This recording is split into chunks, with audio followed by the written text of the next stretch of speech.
Madam President, it's Thursday, and it's usually the day I get to come down to the Senate floor. Usually the Senate's kind of wrapping up things. We're still pretty busy right now, but it's the day I love to come down to the Senate floor and talk about somebody in my state, the great state of Alaska, who is making a big difference, either for their community, for their state, for their country. You name it, we call this person the Alaskan of the Week. We've done it a lot. And I usually like to give a little bit of an update. The pages typically really like this time of the week because we get to tell stories about Alaska, about the adventure of Alaska, but also about typically a little update about what's happening in the state. So right now, we're in a bit of a cold snap, pretty much throughout the state, and getting a lot of snow throughout the state.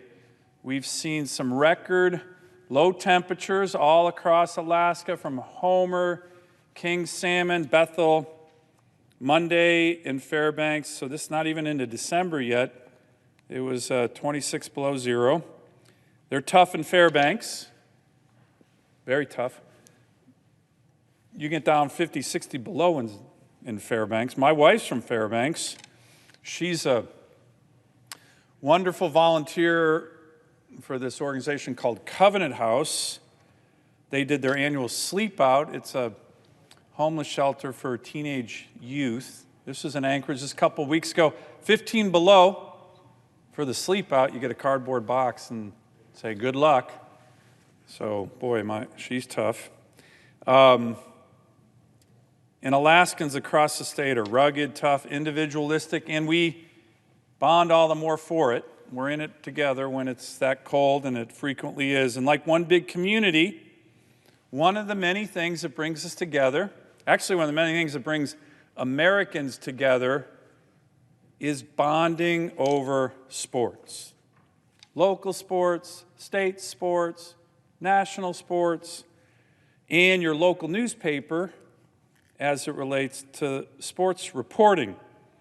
It's actually a universal instinct. One of our most famous Supreme Court justices, Earl Warren, said it best, quote, "I always turn to the sports section first in the morning. The sports page records people's accomplishments.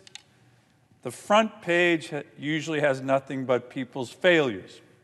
I'm not sure that's always true, but it's a good anecdote in terms of what binds us with regard to sports.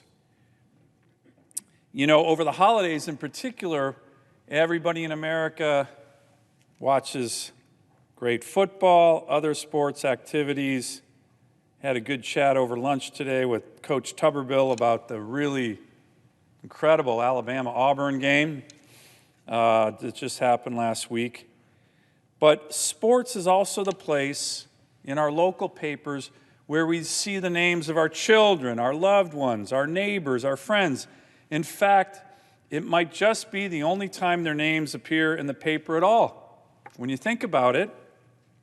So our Alaskan of the Week this week is somebody who knows sports and sports writing in Alaska better than anybody.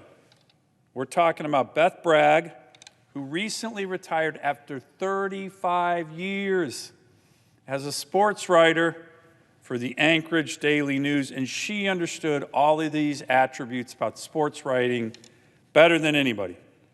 During her 35 years at the paper, Beth always told Cub reporters there was one rule they must always follow, no matter what.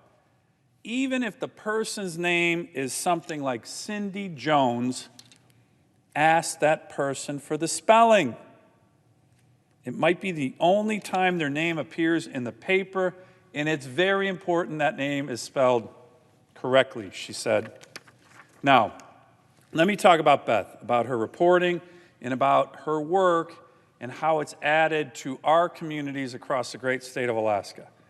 Beth grew up in Billings, Montana, and her father worked for the Billings Gazette, and she too, while still in high school, joined the paper as a sports clerk. So this was in her blood. Now, it wasn't so much that she was crazy about sports back then, but it was a job, a good job. And then she said she began bit by bit, to fall in love with newspapers and sports reporting. She liked the irreverence, the strict deadlines, the energy. Importantly, and it's almost counterintuitive, covering sports allows more fun in the writing. The opportunity as a writer to take a little bit more in terms of chances and to be more creative than maybe on other beats. And throughout the years, Beth has brought so much of this kind of creativity, so much heart to her stories. Without looking at a byline in Alaska, you always knew when you were reading a Beth Bragg story. So in 1986, when she was 27 years old, she came to Alaska to write for the Anchorage Daily News. That's our state's biggest paper.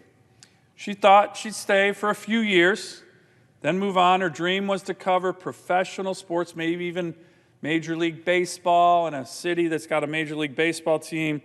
But as the years progressed, she stayed in Alaska. She fell in love with Alaska, and her ambitions as a sports writer changed. But in some ways, they got even bigger. She discovered that, in her words, quote, "the real reward, the real challenge is to find stories that resonate with everyone. And you don't have to be at the Super Bowl to do that."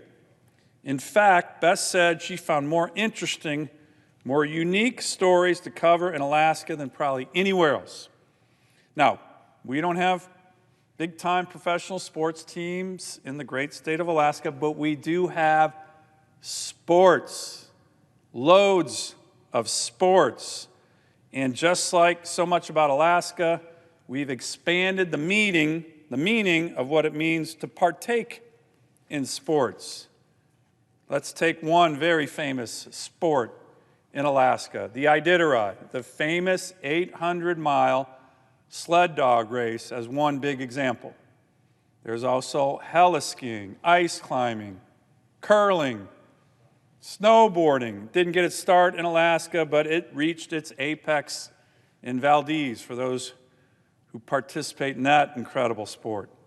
Beth is likely one of the few, if only, reporters in the country who reported on this incredible sport in Alaska at 3 a.m. Seal skinning. Yes, that's a sport. It goes along with the ear pull and other sports in terms of competition at the World Eskimo Indian Olympics, which are incredible to go to and watch in Alaska. Great athletes, by the way. She covered seal skinning, the competition, at 3 a.m. She was tired, but the excitement and the smell of the seals, first frozen, then thawed for the competition, kept her wide awake. We may not have professional sports teams, but we certainly have athletic stars galore in Alaska. For 35 years, Beth has written some about these stars and some of the toughest athletes anywhere in the world. Let me give you a couple examples. She wrote about athletes running Mount Marathon. Now, I gave an Alaskan of the Week speech several months ago about Mount Marathon. It's what Outside Magazine calls the toughest 5K on the planet. Straight up a mountain and straight back down. We always do it on July 4th in Seward.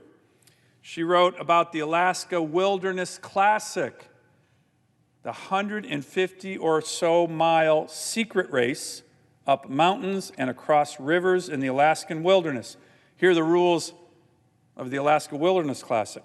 No outside support, nothing human-powered, leave no trace, and rescue is up to the racer. Pretty tough, pretty tough.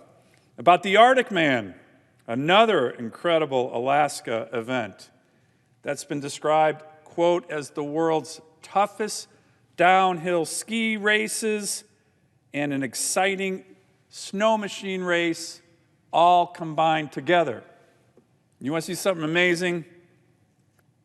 Go to the Arctic Man. She's written about swimming heats and cross-country and track field matches, skiing, lots of stories about skiing, in Alaska: ice hockey, high school football, basketball games. As I mentioned, the World Eskimo Indian Olympics with the ear pull and the blanket toss. She wrote a great story about a mother and son literally tied by rope together for 2 weeks climbing Denali, North America's tallest peak in Alaska. There was a story about a sled dog who was cut loose and ran away from her Iditarod sled dog pack. And miraculously, this dog found her way home to her kennel through mountain ranges and hundreds of miles of tundra in the dead of an Alaskan winter. Pretty amazing. She wrote a great story about an event I attended this past June, an inspiring USA Patriots amputee softball team event where almost every player on that team were some of our greatest American heroes. Almost all of them had lost a limb. All of them had lost a limb, mostly in combat. Always at the center of Beth's stories are the people, even when those people are sled dogs. She's written about their victories, their struggles, their heart for the game, for their teams, for their communities, for their state, for their country, and for life itself. Thinking back on her long career, a few events stay with her.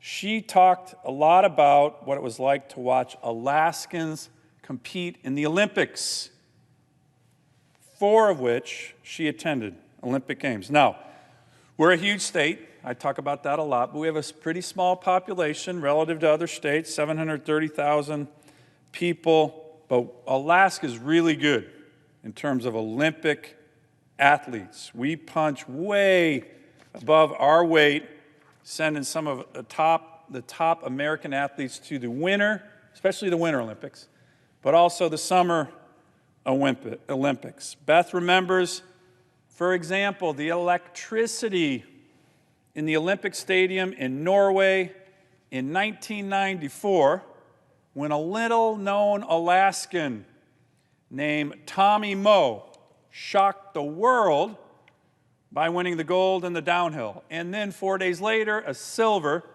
becoming the first American skier ever to win 2 medals at the same Olympics.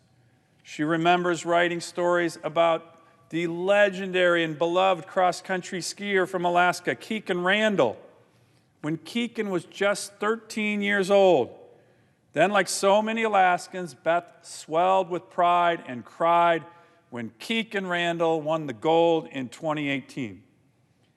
And Beth said she also cried just this summer when 17-year-old Lydia Jacoby from Seward, Alaska, shocked the world